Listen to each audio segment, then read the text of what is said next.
Good morning students. आज हम पढ़ेंगे गद्य में। हमने फर्स्ट लेसन हो गया, सेकंड भी हो गया, 3 भी हो गया और आज पढ़ेंगे 4th महादेवी वर्मा द्वारा लिखित।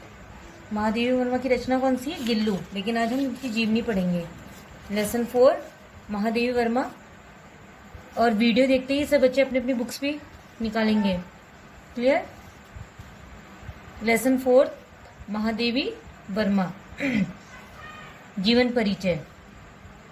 आधुनिक युग की मीरा कहलाने वाली सरस हृदया महादेवी वर्मा का जन्म फर्रुखाबाद जनपद के एक शिक्षित और सम्राट कायस्थ परिवार में 26 मार्च सन 1907 को होली के दिन हुआ था। उनके पिता गोविंद प्रसाद वर्मा भागलपुर में एक कॉलेज के प्रिंसिपल थे। उनके पिता कौन थे? गोविंद प्रसाद वर्मा, भागलपुर मध्य प्रदेश। एमपी मतलब मध्य प्रदेश में क्या थे? वो एक प्रिंसिपल थे। उनकी माता हेमरानी एक विदुषी महिला थी। ऐसे सभ्य और शिक्षित परिवार में जन्म लेने के कारण ही महादेवी वर्मा एक सफल प्रधानाचार्य और भावुक कवियत्री बन सकी। मतलब क्या थी? वो एक प्रधानाचार्य भी थी, साथ ही एक कवियत्री भी थी।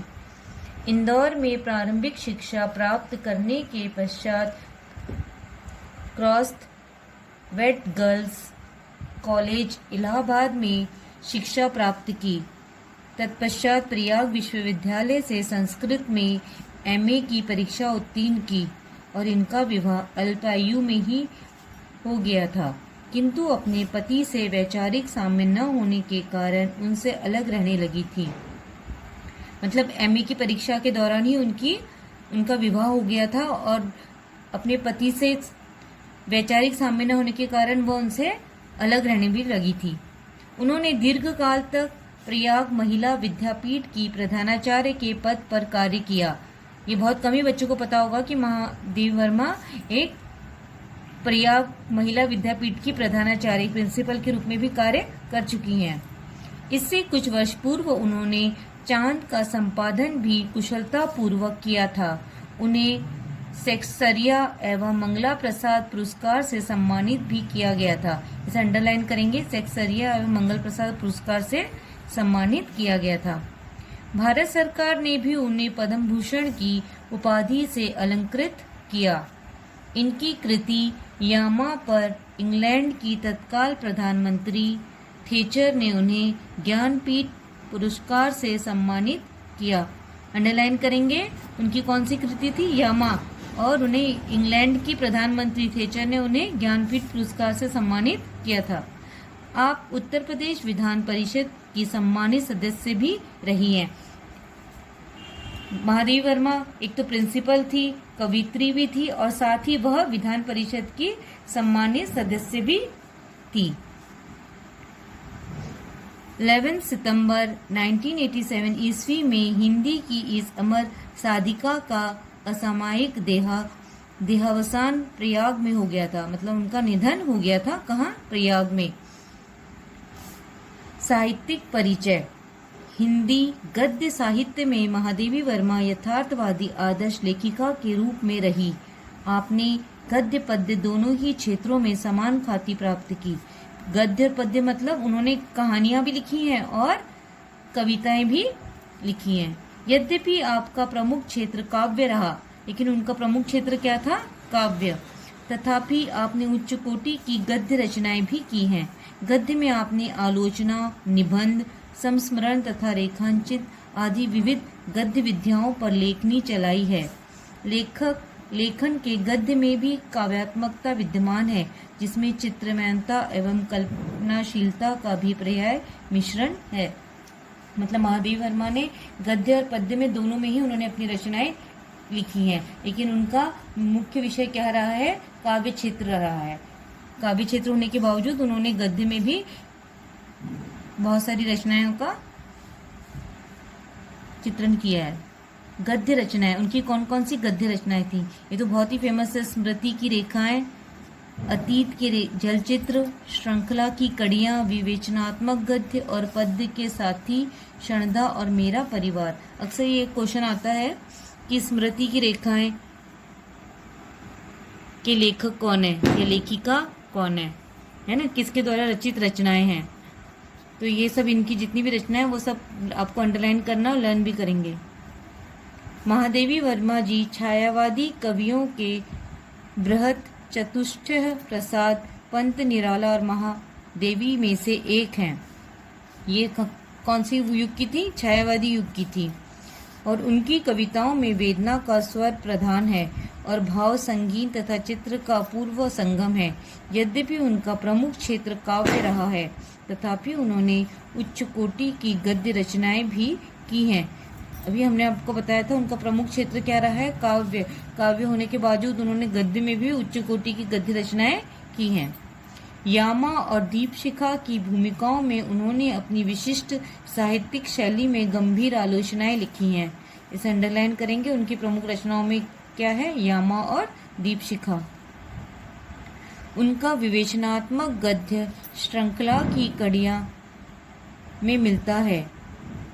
इसमें उन्होंने नारी जगत की समस्याओं पर प्रकाश डाला है। पथ के साथी में उन्होंने कुछ प्रमुख साहित्यकारों के अतीत के चलचित्र एवं स्मृति की रेखाओं में समाज के अपेक्षित वर्ग तथा दास दासी आदि के मार्मिक रेखा चित्र प्रस्तुत किए हैं।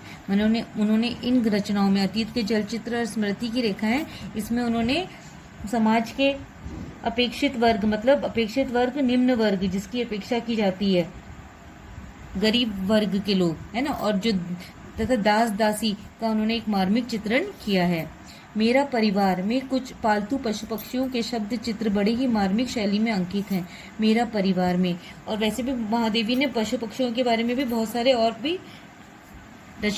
भी लेख लिखे हैं। महादेवी के रेखा चित्र में उनके गद्य का सर्वश्रेष्ठ रूप प्राप्त होता है। इनमें पीड़ित मानव तथा स्नेहिल पशुओं के सजीव चित्र प्रस्तुत है। इनमें उनकी गहन करुण अनुभूति तथा काव्यात्मक अभिव्यक्ति के दर्शन होते हैं। इन रचनाओं में इनका गद्य प्रायः काव्यात्मक हो गया है, जिसमें चित्रमयता तथा कल्पनाशीलता के प्रचुर दर्शन होते हैं। नेक्स्ट अब है भाषा। उनकी भाषा कैसी थी? महादेवी जी की भाषा यद्यपि संस्कृत निष्ठ है, फिर भी उनमें शुष्कता तथा दुर्भिदता नहीं है। भाषा की अभिव्यक्ति करने में भी पूर्णतः सफल एवं समर्थ है। महादेवी वर्मा की भाषा कौन सी है? मेन संस्कृत है ना। संस्कृत के शब्दों का अधिक उपयोग करती, लेकिन उसके बावजूद भी उनमें भाषा की अभिव्यक्ति करने में वे पूर्णतः सफल एवं समर्थ हैं, तथा विषय के अनुरूप उन्होंने भाषा का परिवर्तन करती चलती हैं।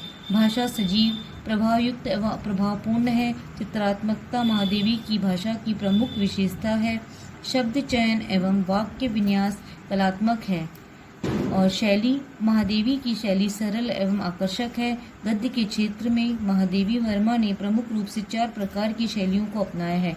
इन्होंने गद्य में अपनाया है। एक है विवरणात्मक शैली, विवेचनात्मक, भावात्मक और ओजमयी विद्रोहात्मक शैली। 4 शैलियों का उन्होंने उल्लेख किया है किसमें? अपनी गद्य रचनाओं में। कुल मिलाकर महादेवी वर्मा की शैली सरस, आकर्षक एवं प्रभावोत्पादक है। प्रस्तुत संग्रह में संकलित गिल्लू रेखा चित्र मेरा परिवार नामक पुस्तक से लिया गया है।